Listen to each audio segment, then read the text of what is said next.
Yang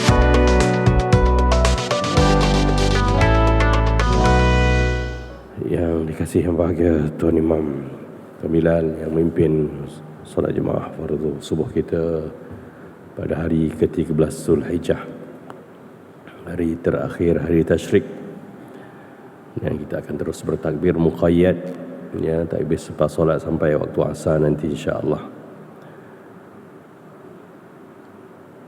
Seterusnya kepada pengurusi dan seluruh warga jawatan kuasa yang bersama, petugas-petugas Masjid At-Taqwa yang lainnya, dan sidang jemaah hadirin mukminin, hadirat mukminat, tuan-tuan, puan-puan, hamba-hamba Allah yang Allah kasihi, Allah rahmati, Allah limpahkan keberkatan dengan iman.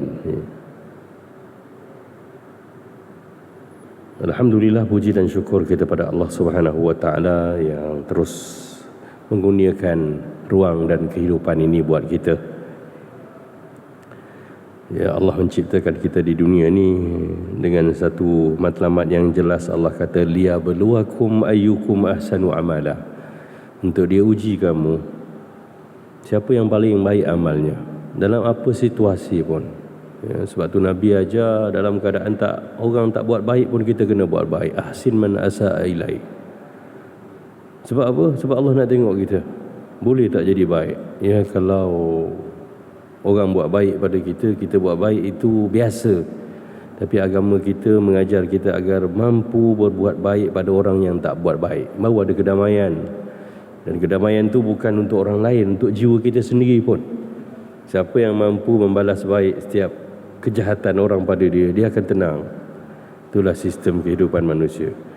Dan nak ada kekuatan itu, kena solat ingat Allah.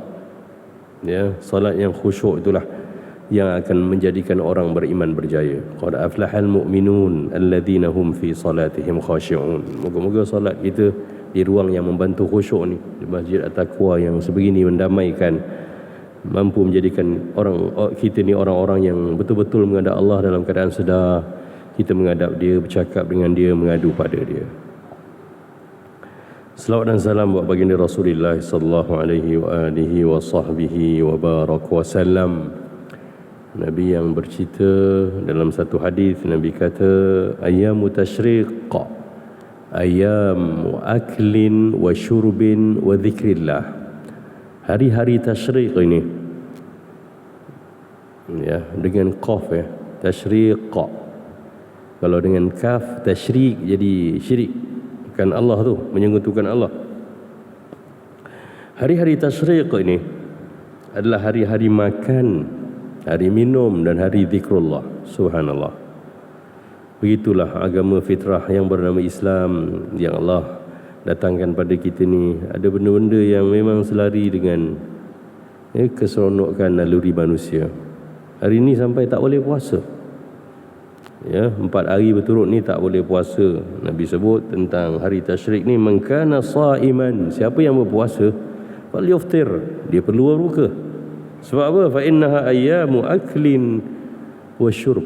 Hari ni hari makan minum, kata Nabi, tak boleh puasa. Esok boleh lah, esok Isnin. Ya. Dan siapa yang makan dan sedar bahawa ini adalah, ya, ajaran agama, dia dapat pahala makan dia.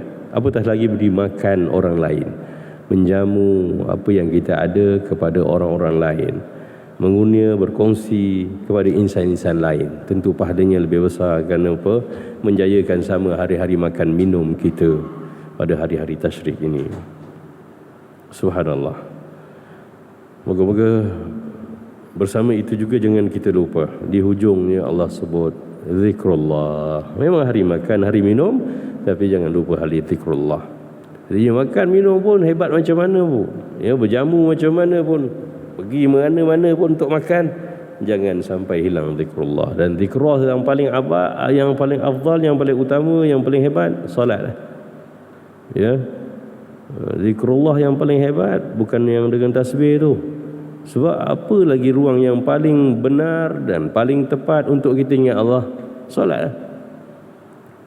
Ya, di sana ada subhanallah, subhana rabbi, ada alhamdulillah, memang ada walhamdulillah katsira, alhamdulillah. Tiap rakaat kita sebut alhamdulillah, ada Allahu akbar. Ya. Pada setiap gerakan solat kita sebut besarkan Allah. Betul lah bila Allah kata innani anallah, sesungguhnya ini aku ni adalah Allah. La ilaha illa ana, tidak ada Tuhan sembahan selain aku. Fa'budni, maka sujud pada aku, sembah aku. Wa aqimis salata li dzikri, dirikanlah solat untuk ingat aku. Dirikanlah solat untuk berzikir pada aku. Jadi moga-moga solat kita membentuk ingat kita pada Allah, dan itulah khusyuk. Dan kalau ditanya kenapa nak ingat Allah, Allah dah jawab pun, ala bi dzikrillahi tatma'innul qulub. Bila ingat Allah hati tenang. Bila ingat Allah, orang buat jahat kat kita pun kita rasa tak apalah, Allah tahu ya, Allah bersama aku, Allah bela aku. Kalau tak ada habuan di dunia, kesakitan ni akan dapat ganjaran pahala di akhirat. Penghapusan dosa. Masa orang-orang yang jiwanya mesra dengan Tuhan, dia hidup dengan Tuhan lah. Tapi orang-orang yang dalam solat pun tak ingat Allah, lepas solat pun dia tak mampu menghadapi dunia dengan tenang. Sebab apa? Dia hidup sendirian, dia tak ada rasa bertuhan, maka dia urus sendiri. Orang marah kat dia, dia marah balik. Orang kata kat dia, dia lagi tera menjawab semula. Ya, orang buat tak kena kat dia, dia saman dia. Itulah ya, rencah hidup ke dunia hari ini, yang semua orang mengurus hidupnya cara dia. Sedangkan Allah Subhanahu wa taala nak tengok siapa yang paling baik, bukan siapa yang paling hero kat dunia ni. Ya, jadi kekuatan tu perlu dibina tuan-tuan. Alang-alang kita dah semayang, biarlah ingat Tuhan. Alang-alang kita dah istiqamah solat ni betul-betul, biarlah solat kita solat yang khusyuk. Lalu kita jadi orang-orang yang tenang. Malu kalau kita jadi orang-orang yang ulang alik ke masjid, tapi kita lah yang paling tak tenang. Asyik mengamuk, tak puas hati, cerita aib orang tak habis-habis. Subhanallah. Di manalah? Ya, betul lah bila Allah kata qad aflahal mu'minun, sungguh telah berjayalah orang beriman. Tapi Allah bagi syarat, alladzina hum fi salatihim khashi'un. Tentang khusyuk ni kita sendiri yang tahu.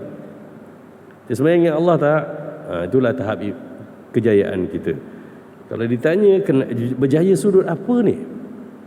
Ya, dia kata alhamdulillah berkat semayang, saya punya ekonomi sekarang dah bagus, saya punya bisnes bagus. Oh, bukan cerita itu tuan-tuan. Itu cerita dunia. Kita datang kat dunia dengan matlamat yang dua, nak jadi hamba Allah, nak jadi khalifah Allah. Orang yang bangunkan syariat Allah, yang boleh berjaya membangunkan syariat Allah, yang boleh berkehidupan sebagai hamba Allah walaupun dia orang besar dalam dunia ni, adalah orang-orang yang ingat Allah. Itu je, orang yang khusyuk. Maka bersama dengan apa yang dia miliki pun dia masih boleh tenang. Bersama dengan apa yang hilang dari hidup dia pun dia masih tenang.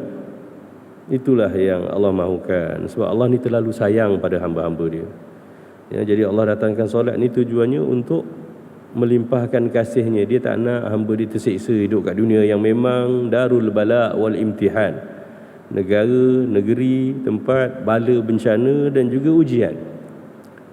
Ya, bila dia uji kita susah, bila ditimpa bala kita resah. Maka yang bantu kita ni adalah ingat Allah.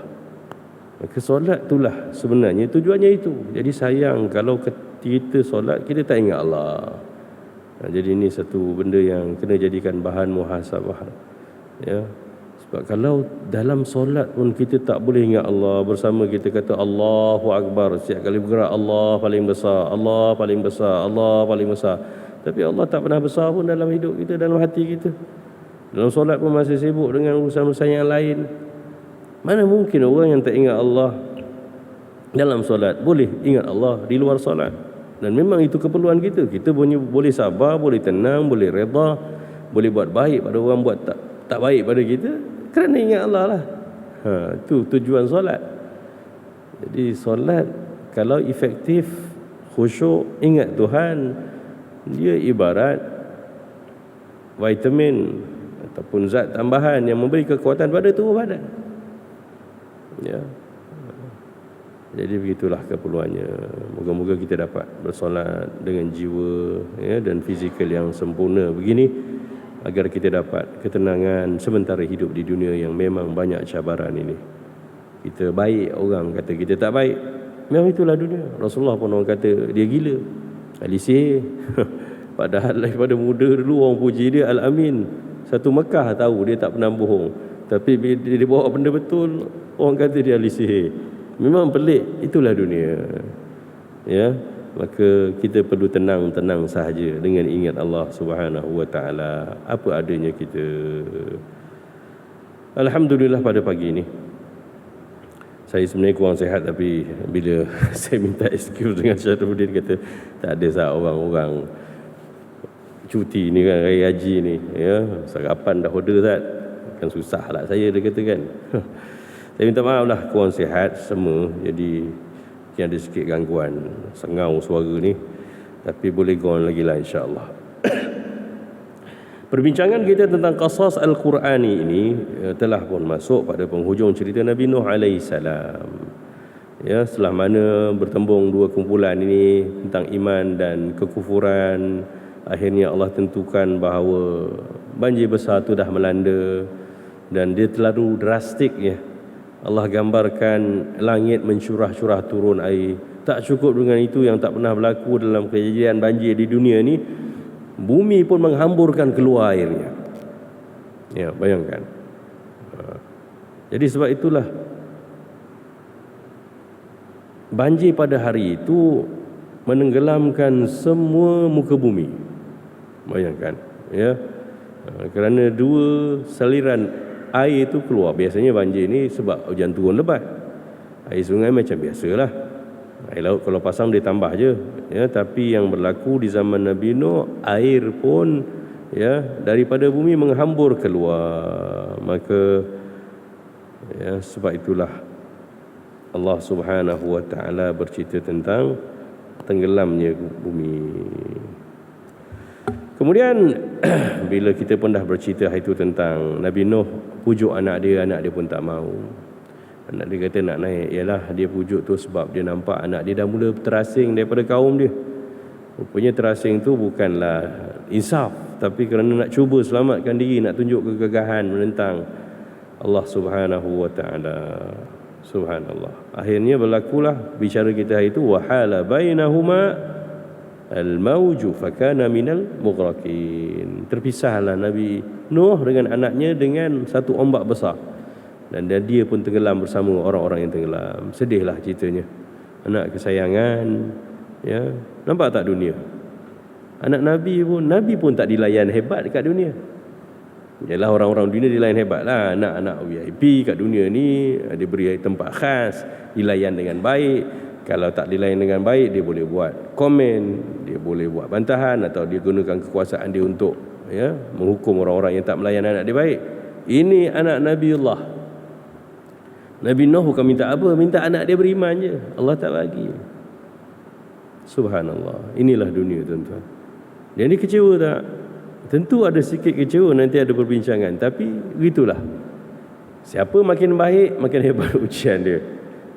Jadi bila Allah uji kita dengan kesakitan, dengan orang tak layan, dengan orang kata kita, maka senyum je lah. Inilah sunnah kehidupan dunia, untuk menambah lagi iman dan juga ganjaran dalam kehidupan kita. Akhirnya bahtera ini pun mula berlabuh bila Allah Subhanahu wa taala sebut, wa qila ya ardu abli'i ma'aki wa yas samaa'u aqli'i wa ghidha al-ma' wa qudiya al-amru wastawat 'ala al-judi wa qila bu'dan lil qaumidh zalimin. Allah berfirman, wahai bumi, telanlah airmu, wahai langit, berhentilah ya, turun daripada terus menurunkan hujan. Ghidhan ma, lalu air itu pun disedut ya dengan begitu pantas. Wa qudiyal amr, maka ya berlakulah ketetapan itu, iaitu bumi mula kering airnya. Wastawat 'alal judi, dan bahtera itu pun berlabuh di atas bukit Judi. Judi memang ejaannya Jimau Dahlia lah dalam Al-Quran, tapi bukan judi yang kita main judi ni.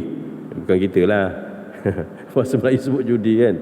Cuma kat situ ada ya musyaddadah, ada ya yang bersabdu, disebut judi, ya gitulah. Ya. Ana malizi, kalau Melayu dia tak ada malizi, dia tak ada ya syaddah tu. Ya, an-nabiyyu akan kita sebutkan sallu ala nabiyyi, sebenarnya nabiyyi macam ni je. Wal al-judi ada sabdu ditekan sikitlah. Wa qila bu'dan lil qaumidz zalimin, dan dinyatakan ya begitulah jauhnya, buruknya kesudahan orang-orang yang zalim. Ini ayat, satu ayat tapi mengandung maksud yang sangat hebat. Yang pertama, proses air turun ni pun terlalu drastik. Allah tak kata ya muslima'aki, wahai bumi sedut air kamu, tak. Ya, Allah tak kata ishribi ataupun minumlah, minumkan diteguklah airmu, tak. Allah kata ibtila. Ya, ibtila ni abla'i ni maksudnya telan.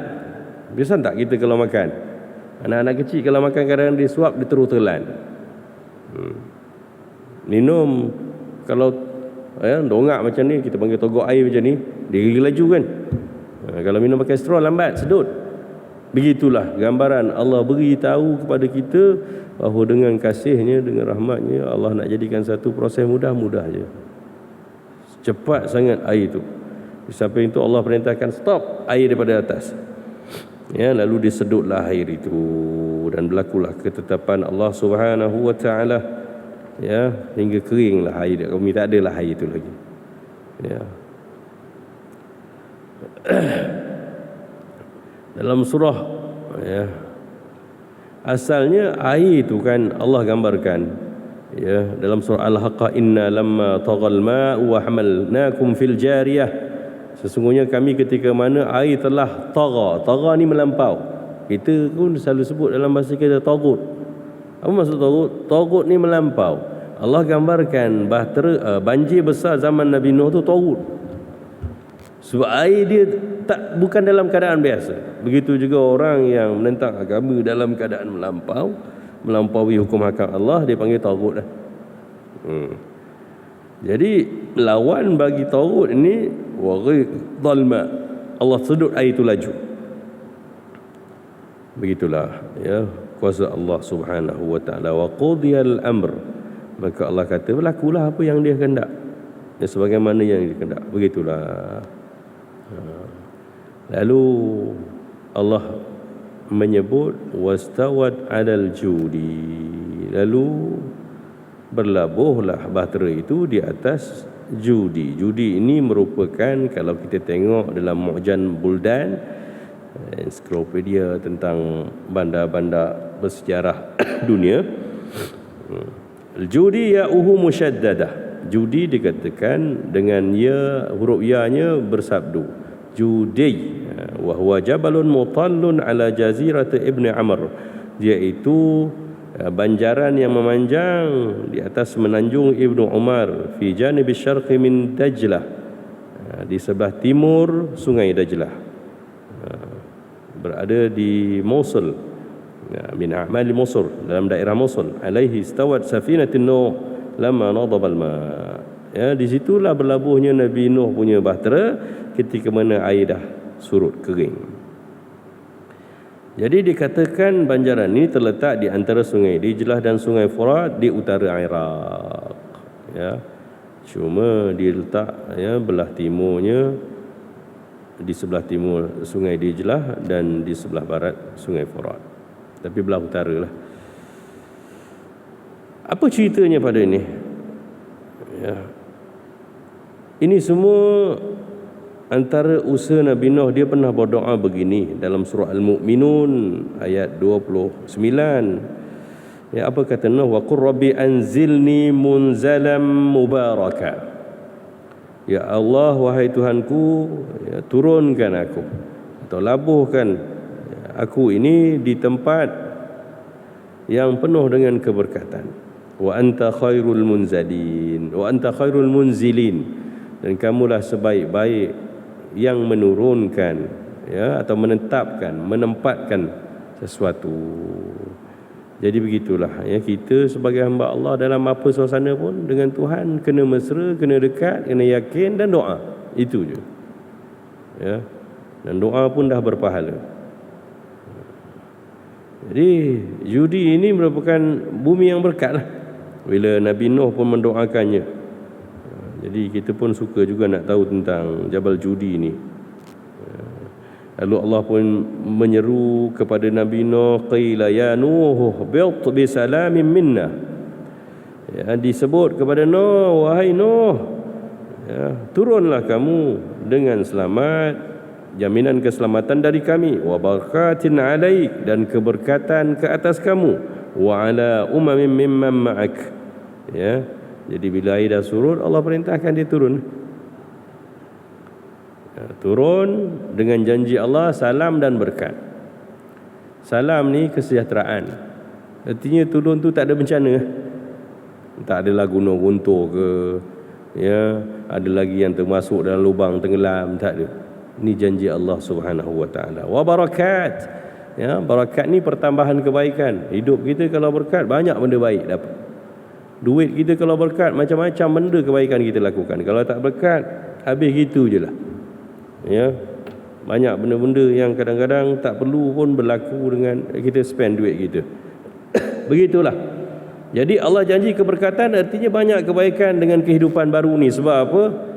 Golongan-golongan ingkar ni Allah dah lupuskan. Wa ala umamin mimman ma'ak, dan begitu juga keberkatan dan kesejahteraan ini bersama dengan umat-umat, ya, umat kelompok-kelompok manusia dan juga binatang-binatang yang bersama dengan kau. Wa umamun sanumatti'uhum, dan umat-umat selanjutnya yang akan kami beri nikmat pada mereka. Thumma yamassuhum minna azabun alim, tapi oleh kerana sebahagian daripada mereka Allah tetap memberi peringatan, ya, akan ditimpa juga azab yang pedih bagi mereka yang ingkar. Sebagai peringatan lah baru turun. Jadi generasi-generasi yang akan datang, bila mana dah penuh dengan nikmat, ya, mereka leka balik semula, dan Allah janji sistem Allah begitu. Sistem ni berlangsung sebelum datangnya Nabi kita Muhammad sallallahu alaihi wasallam. Umat Nabi Muhammad adalah umat yang dijamin tak akan pupus dengan satu bencana, tak. Tapi umat dulu, subhanallah, ya. Lepas ni kita baca cerita Nabi Hud alaihi salam, begitu juga habis, kerana keingkaran dia. Begitulah Nabi Nuh alaihi salam turun ke muka bumi dengan selamat sejahtera dan penuh keberkatan. Artinya banyak nanti cetusan kebaikan yang berlaku, hidup harmoni, kebaikan, ya, menyeluruh. Dan Nabi Nuh disebut juga sebagai bapa manusia yang kedua. Ya, selepas Nabi Adam jadi bapa manusia yang pertama, kerana seolah-olah kehidupan baru bermula semula, ya, selepas banjir besar itu. Ada satu slot dalam Al-Quran, ambillah cerita Nabi Nuh dengan kaumnya secara, ya, ceritanya dah habislah, sebab datang umat baru ni dah beriman, artinya itulah berjayanya Nabi Nuh. Tapi ada satu slot yang banyak diulang dalam Al-Quran, kisah Nabi Nuh merintih pasal anak dia. Ya, ialah kita pun kalau anak kita gagal jadi orang baik, tentulah kita merintih. Sebab sayang naluri kita ni. Pelik Allah ni bagi rasa sayang seorang ibu dan ayah pada anaknya, sehingga dia boleh menandingi kasih pada diri dia sendiri. Habis hari ni ada orang buang anak, tinggal anak, campak anak, macam mana tu Ustaz? Itu kerana apa? Naluri dia pun dah rosak, software dia dah rosak. Sebab manusia kalau software dia okey lagi, walaupun dia tak jumpa Allah sebagai Tuhan yang sebenar, dia ada naluri tu. Artinya orang bukan Islam pun sayang anak, binatang pun sayang anak. Habis kenapa ada orang tergamak tinggal anak, buang anak? Sebab manusia dilahirkan dengan fitrah. Fitrah ni macam software lah. Jadi bila dah rosak tu jadi begitu. Rosak sebab apa? Sebab terlalu banyak dosa, terlalu banyak kekejaman, banyak kezaliman. Yang paling utama kezaliman pada diri sendiri. Dan hukuman untuk orang yang tak layan naluri dia ni, Allah rosakkan naluri. Antara naluri yang paling perlu dijaga adalah naluri bertuhan, ya. Naluri bertuhan ni kena dijaga. Sebab tu kita kena jaga solat. Manusia bila dia ada Tuhan, dia akan hidup sebagai orang manusia yang betul. Tapi bila mana hilang rasa bertuhan, Allah, ya, Jadi begitulah. Jadi bila software dah rosak, manusia memang tak boleh rasional dengan kehidupannya. Ya, bila lagi dosa makin banyak, lagi satu software dia dah terganggu dengan dosa-dosa. Allah sebut kalla bal rana ala qulubihim. Dosa terlalu banyak pun menyebabkan kita punya insting dah rosak. Tak mula kesian dengan orang, siksa orang, dera orang. Ini sebab dosa dah terlalu banyak. Jadi hati-hatilah dengan kehidupan dunia ni. Allah nak uji. Allah nak tengok kita baik je. Allah bukan nak tengok kita hebat, kaya, ya, cantik, memiliki semua benda, ya, tunjuk kat orang semua apa yang kita berjaya. Tak. Allah kata liyabluwakum ayyukum ahsanu amala. Ya, dia nak uji dan dia nak tengok siapa yang paling baik amalnya di kalangan kamu. Nabi Nuh melihat anak dia tenggelam depan mata dia, tuan-tuan. Allahu Akbar. Dia merayu pada Allah Subhanahu wa taala. Dan Allah sebut, rakamkan antaranya dalam surah Hud, Allah sebut wa nada nuhur rabbahu faqala rabbi inna ibni min ahli. Nuh berseru menyeru pada Tuhannya dan dia berkata, wahai Tuhanku, sesungguhnya anak aku tu ahli keluarga aku. Wa inna wa'dakal haqq. Ya, dan sesungguhnya janji kau tu benar. Kau akan janji kau nak selamatkan aku dan keluarga aku. Kan? Wa anta ahkamul hakimin. Tapi di hujungnya adab seorang yang kenal Tuhan. Walaupun dia bertanya, ya, runsing, kecewa hatinya, sedih hatinya, tapi dia tetap puji Allah. Wa anta ahkamul hakimin. Engkaulah sebaik-baik yang mengadili, yang menghakimi. Cuma nak tanya, kata, ya, Allah sebut kul nahmil fiha min kulli zawjayn ithnain wa ahlak. Masuk dalam bahtera tu, ya, setiap benda berpasang-pasangan dan ahli keluarga engkau. Ya, itu yang dia kata, itu anak aku, keluarga aku, anak aku tu ahli keluarga aku. Tapi kenapa tak macam tu? Qala ya Nuh innahu laisa min ahlik. Tapi Allah kata, wahai Nuh, itu bukan ahli keluarga engkau. Innahu amalun ghairu salih fala tas'alni ma laisa laka bihi ilm. Inni a'idhuka an takuna minal jahilin. Sesungguhnya dia adalah orang yang berbuat amal yang tak baik. Siapa buat amal tak baik, Allah tak rahmati dia. Apa dia buat? Tak sembah Allah lah. Sebab tu tuan-tuan kena betulkan persepsi kita pada solat ni, pada sembah Allah ni. Dia asas agama ni, asas keperluan kita turun ke dunia ni. Ada orang statement dia macam ni, anak saya ni alhamdulillah baik, dia kata. Ya, rajin ziarah saya, tengok saya. Selalu bagi duit belanja, bagi lebih pun. Dengan anak saudara pun pemurah, rajin. Cuma satu je, cuma apa? Dia tak sembahyang. Salah ayat tu. Ya. Bukan cuma tak sembahyang, itu masalah paling besar dalam hidup kita dan anak kita bila mana dia tak sembahyang.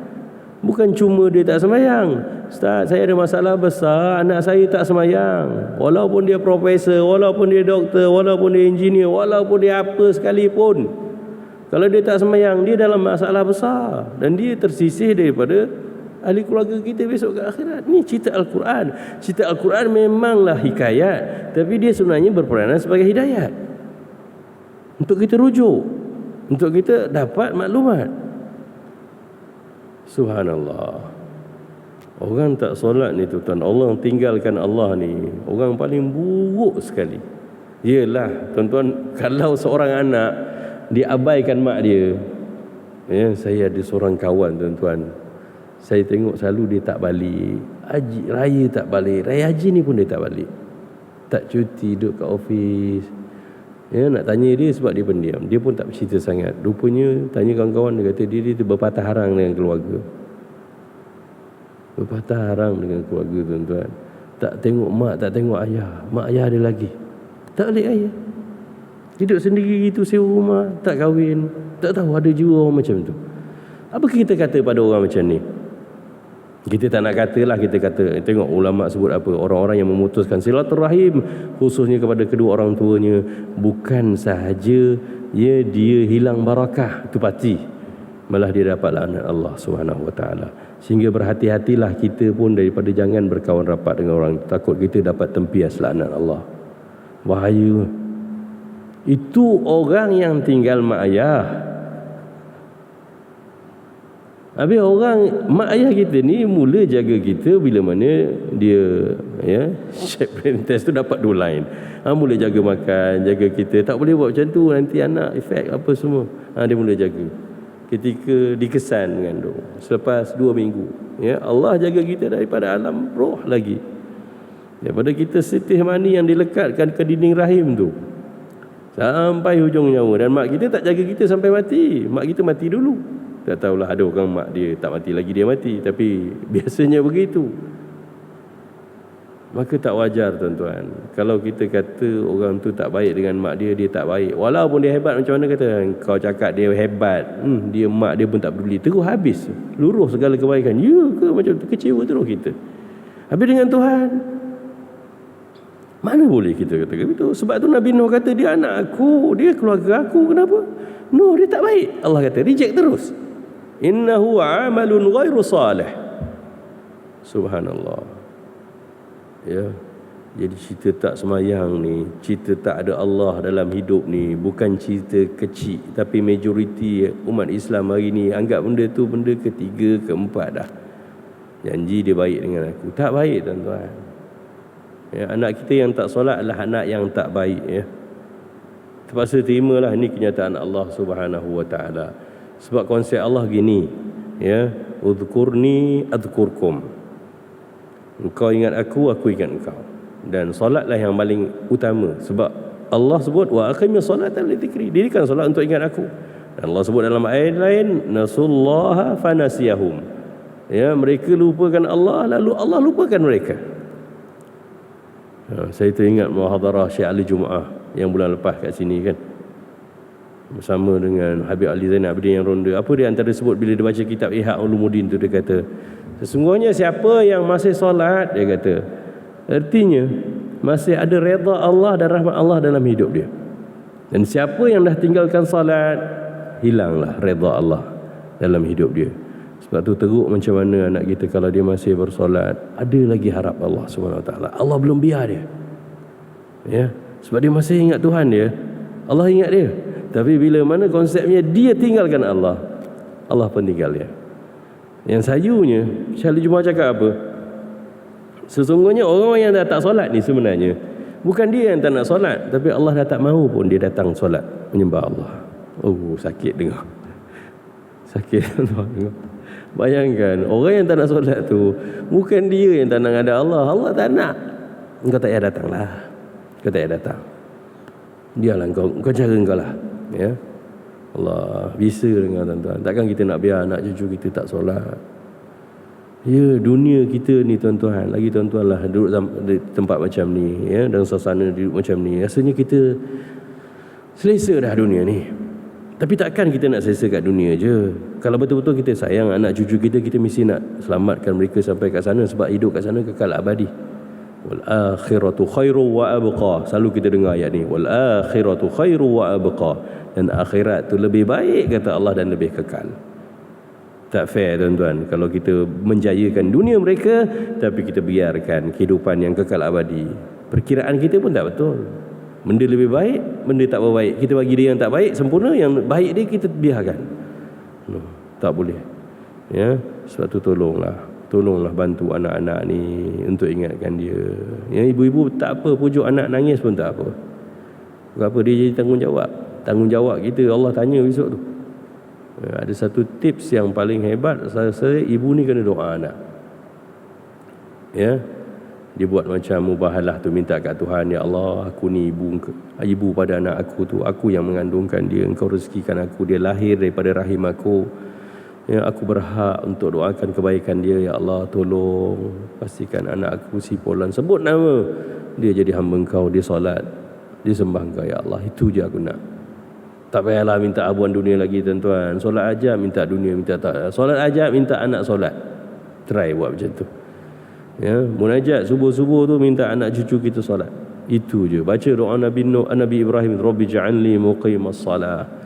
Ya, surah Ibrahim ayat 40 tu. Rabbi ja'alni muqimas salah wa min dhurriyyati. Rabbana wa taqabbal du'a. Ya Allah, jadikanlah aku ni orang yang tetap mendirikan solat dan zuriat keturunan aku. Terimalah doa aku ni ya Allah. Ya, jadi macam Nabi Nuh sayu.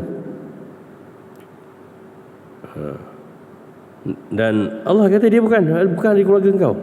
Habis yang suruh naik sampan, bila tak naik sampan tu artinya tak naik bahtera tu bukan ahli keluarga. Walaupun dia daripada biologinya memang anak Nabi Nuh. DNA-nya memang dia anak Nabi Nuh. Ya. Tapi begitulah Allah Subhanahu wa taala. Allah bukan sadis ya. Ada satu perbincangan cerita macam Allah ni cerita neraka, dia kata sedar. Allah ni dia memang ciptakan makhluk manusia ni makhluk terbaik. Walaupun malaikat kita tengok dia mukramun, dimuliakan, tapi dia tak ada kebebasan. Sehingga Allah gambarkan, "Lau anzalna hadzal Qur'an 'ala jabalin la ra'aitu khashi'an mutasaddi'an min khasyatillah." Ya. Syariat ni atau tanggungjawab jadi khalifah ni, gunung pun tak sanggup nak tanggung, tapi manusia sanggup. Sebab apa? Allah bagi dia naluri, bagi dia akal, bagi dia nafsu, bagi dia keyakinan, lalu dia mampu menanggungnya. Dia masuk yang mulia. Dan memang tujuan manusia diuji. Maka ketika mana diuji, Allah bagi pilihan. Ya. Ada orang bertanya, dia kata, saya tak nak pun datang dunia sebagai manusia. Macam mana nak jawab tuan-tuan? Ya. Kenapa Allah tak ciptakan saya sebagai malaikat? Maka bahasan tu bercerita bahawa kita pernah bersaksi. Kita kena yakin Al-Quran bila Allah kata alastu bi rabbikum qalu bala syahidna. Kita kena bersaksi di alam roh. Dan persaksian itu kita kata, Allah tanya, bukankah aku Tuhan kamu? Kita kata, aku bersaksi. Setiap semua makhluk manusia ni sebelum dia datang ke dunia, dia dah bertemu dengan Allah, dah bersetuju bahawa Allah sebagai Tuhan. Maka dijawab orang yang bertanya, dia kata, kami tak sedar pun. Kami tak ada saksi pun nak cakap macam tu dengan Tuhan. Ya, manusia memang ketika ini Allah lupakan kita. Tapi keyakinan pada Al-Quran tu pasti. Sebab ahli-ahli sains yang jujur mengkaji Al-Quran ni, apa saja konten Al-Quran ni, kandungan Al-Quran 80% adalah betul mengikut sains. Dan 20% saja yang tak dapat dikenal pasti sebab dia cerita-cerita gaib, cerita-cerita benda yang tak nampak. Tapi ikut perkiraan manusia sihat, manusia sempurna, kalau satu-satu benda, satu-satu buku yang kandungannya 80% betul dapat dibuktikan dengan kajian sains, maka dia lebih menepati pada kebenaran. Tidak ada kitab dalam dunia ni yang macam tu hebat. Maka atas dasar tu kita yakin perjanjian kita berlaku. Tapi kenapa kita tak tahu? Kita tak tahu sebab kita dalam medan ujian. Ya. Orang sedang diuji, mana dia bawa buku? Ada orang bawa biasa bawa buku, cikgu bagi tak? So bila mana kita dah keluar daripada medan ujian ke akhirat nanti, Allah bagi balik buku tu. Tengok, memang ada perjanjian tu. Jadi Allah minta kita supaya meyakini perjalanan ini dan buat baik je. Buat baik, selamatlah. Tak berjaya buat baik, kita yang gagal. Dan Allah tak zalim, Allah tak sadis sebab Allah bagi kita akal, Allah bagi kita pilihan. Semua orang boleh nak pergi masjid, tak pergi masjid, boleh tak? Boleh, tak ada. Saya nak pergi tapi kaki saya terikat, ada malaikat pegang. Tak ada. Saya nak sabar ataupun saya nak mengamuk, saya boleh pilih. Jadi begitulah kehebatan makhluk yang Allah kata laqad khalaqnal insana fi ahsani taqwim ini, sebaik-baik ahsanul khaliqin. Allah kata fatabarakallahu ahsanul khaliqin, sebaik-baik pencipta ni menciptakan manusia sebaik-baik makhluk. Kerana apa? Manusia ni makhluk paling hebat, paling hebat di sudut makhluk Allah Subhanahu wa taala. Walaupun kita tengok gunung tinggi, matahari memancar, tapi mereka tidak ada pilihan Allah beri melainkan hanya ikut sistem Tuhan. Tapi manusia, keunikan manusia ni, dia bergerak dengan kemahuan dia. Cuma dia dipertanggungjawaban. Diberi pertanggungjawaban atas apa yang dia lakukan. Liyabluwakum ayyukum ahsanu amala. Jadi Nabi Nuh anak dia kakak. Begitulah Allah Subhanahu wa taala. Allah kata inna ibn Nuh laisa min ahli. Ya. Dia memang anak daripada sulbi Nabi Nuh, tapi bila mana berpisah akidah, ya, mukmin dengan kafir, maka di akhirat dia terpisah. Maka Nuh barulah faham. Dia pun kata qala rabbi inni a'udzubika an as'alaka ma laysa li bihi ilm. Aku mohon berlindung dengan engkau daripada bertanya lagi apa yang aku tak tahu. Wa illa taghfirni wa tarhamni wa illa taghfirli wa tarhamni aku minal khasirin. Kalau engkau tak ampunkan aku dan tak kasihi aku termasuk dari galangan orang-orang yang rugi. Begitulah nabi-nabi yang ada dengan Tuhan ni, dia sangat tapi naluri manusia kadang-kadang ada pertanyaan yang perlu penjelasan. Begitulah. Wa nadanuhu kalau ini. Okey. Jadi ayat ini bercerita tentang wala' dengan bara'. Wala' ni maksudnya janji setia kita, kebersamaan kita. Bara' ni maksudnya kita berlepas diri daripada siapa.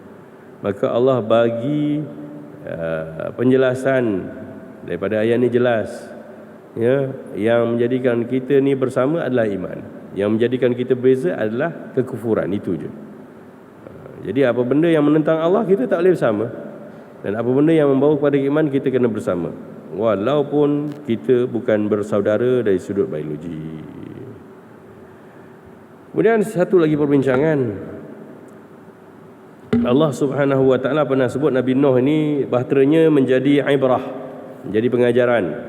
Maka ada dua pendapat. Ya.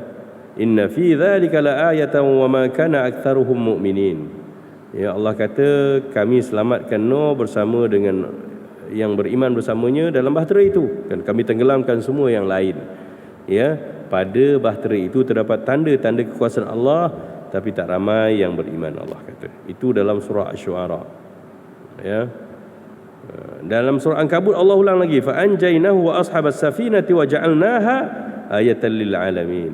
Kami selamatkan dia dan pengikut-pengikutnya dalam safinah itu, ya, ataupun bahtera itu, dan kami jadikan ia, bila ia tu ha tu kalimah muannats, dia merujuk pada safinah, bahtera. Kami jadikan bahtera itu, ya, tanda-tanda kekuasaan kami bagi seluruh alam buana ini. Banyak ayat lain, ya, saya ringkaskan sahaja. Dan kemudian apa yang dimaksudkan Allah, ya, menjadikan tazkirah pada bahtera ini? Maka ada ulama kata Allah kekalkan fizikal bahtera ini.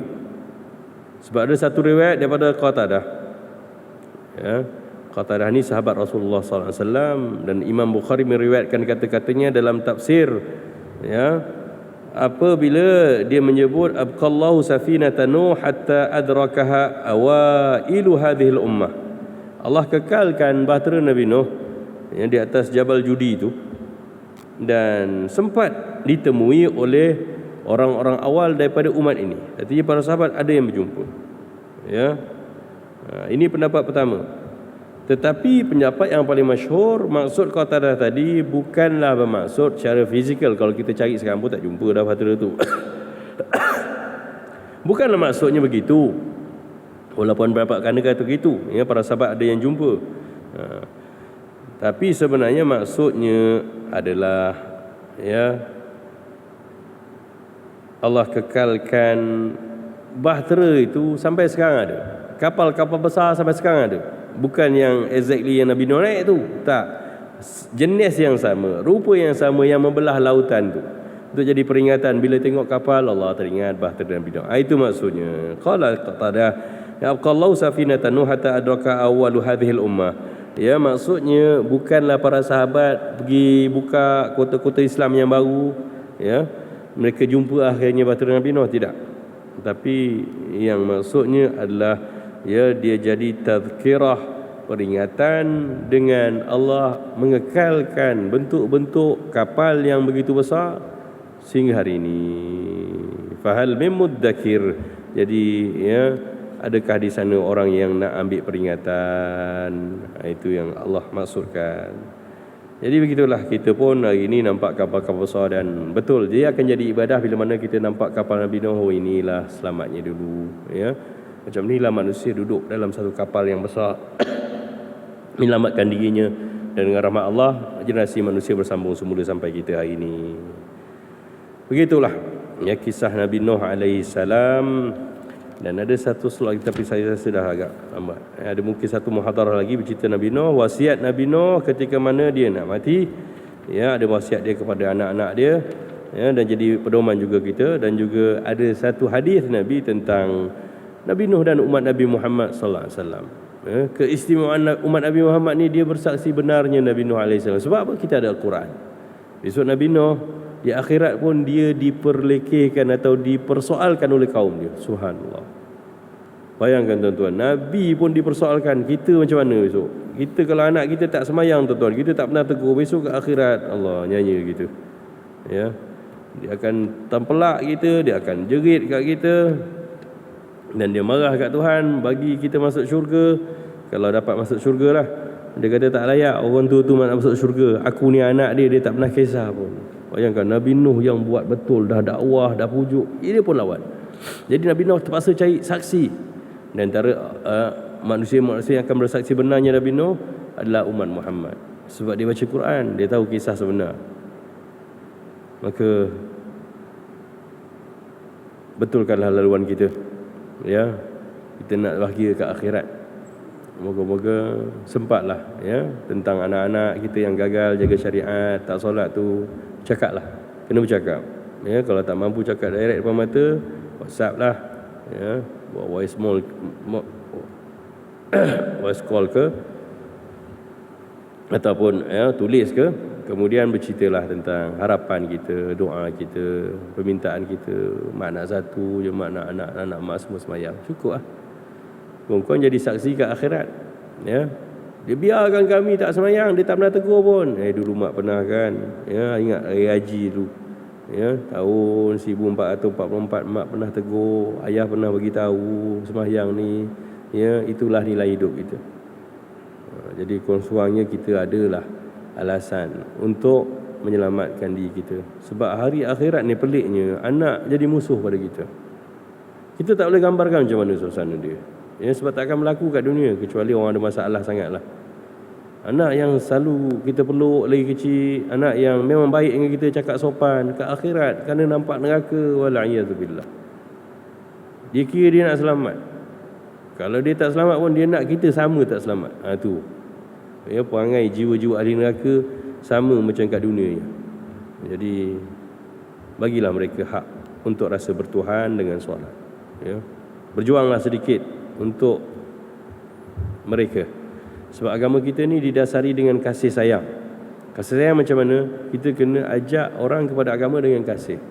Dan kita sangat mudah pada dengan anak kita. Dengan jiran pun, kalau kita nak ajak buat kebaikan, kita kena rasa kasih. Sebab Nabi bawa agama ni dengan kasih. Kita tak boleh ajak orang tak sembahyang, kata, kau bila nak sembahyang? Ya, kau bila nak sembahyang? Nak tunggu besok malaikat maut panggil baru nak sembahyang? Tak boleh tuan-tuan. Itu bukan cakap dakwah, itu bukan cakap agama Islam. Ya, agama Islam ni agama rahmat. Kita tak boleh menjangkakan dia mati dan mati dalam kekufuran sebab dia belum mati. Rahmat Allah luas sampai hujung nyawa kita. Sepatutnya kita cakap, jom kita sembahyang. Ya. Kalau tak pandai, tak ada apa, tak apa, saya tolong bawa. Begitu. Dan dia tak mahu, tak apa, cukup. Kalau orang dah dewasa, takkan kita nak belasah, nak marah. Begitu saja. Dan itu lebih berkesan daripada yang pertama tadi. Apatah lagi dengan anak-anak yang dah dewasa. Mak tak tahu nak cakap apa lagi. Degil betul kau orang ni tak semayang. Itu skrip drama, tuan-tuan. Dan dia tak akan memberi manfaat yang baik. Dia kena cakap dia kasih, mak ni sayang kamu, tapi mak sayang kamu sampai akhirat. Ya, apa lagi yang mak boleh sokong kalau kamu dah tak solat? Mak hari-hari doa sebagai anak mak boleh semayang, tapi tolonglah lawan sikit nafsu, ya, ingat Allah, solat. Itu cakap agama. Dan kita kena buat begitu lah. Ya, sebab kita baca kisah Al-Quran ni untuk jadi pengajaran, bukan suka-suka dengar cerita, tak. Wabihi wallahu a'lam. Maaf ya, sekiranya ada keterlanjuran kata, kekasaran bahasa, ya, saya menyampaikan cuma yang baik dari Allah Subhanahu Wa Taala, yang kurang dari kelemahan diri saya. أقول قولي هذا وأستغفر الله العظيم. بسم الله الرحمن الرحيم. الحمد لله رب العالمين، وأفضل الصلاة وأتم التسليم على سيدنا محمد وعلى آله وصحبه أجمعين. اللهم ارزقنا متابعة النبي محمد صلى الله عليه وسلم أولا وآخرا وظاهرا وباطنا وقولا وفعلا وعبادة وخلقا وطاعة وصلاة وعملا صالحا. اللهم لا تفرقنا إلا عن ذنب مغفور وعيب مستور وتجارة لن تبور، برحمتك يا عزيز يا غفور يا عالم ما في الصدور. أخرجنا يا الله من الظلمات إلى النور. صلى الله على سيدنا محمد وعلى آله وصحبه وبارك وسلم، والحمد لله رب العالمين.